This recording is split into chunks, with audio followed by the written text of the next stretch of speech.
আইপিএলের দ্বিতীয় match Kolkata versus Mumbai. চলো দেখা যাক আজকে কে জিতেছে বা কে হেরেছে। মুম্বাই ইন্ডিয়ান্স টসে জিতে ফিল্ডিং করার সিদ্ধান্ত নেন। প্রথমে ব্যাট করতে আসে আজিঙ্কে রায়না। তিনি 40 বলে 67 রান করেন ঠাকুরের বলে আউট হয়ে। তারপরে ফিন অ্যালেন ব্যাট করতে আসেন এবং তিনি 17 বলে 37 রান করে ঠাকুরের বলেও তিনি আউট হয়ে যান।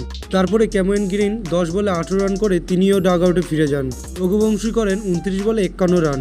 রিঙ্কু সিং 21 বলে 33 রান করে অপরাজিত থাকেন।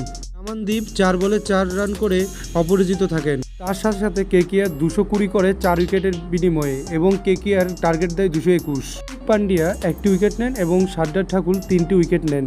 মুম্বাই টার্গেট তুলতে রায়ান রিকালটনকে পাঠান এবং 43 বলে তিনি 81 রান করে ডাগ আউটে ফিরে যান এবং রোহিত শর্মা 38 বলে 78 রান করেন। তার সাথে সূর্যা কুমার যাদব 8 বলে 16 রান করেন। তিলক বর্মা 14 বলে 20 রান করেন।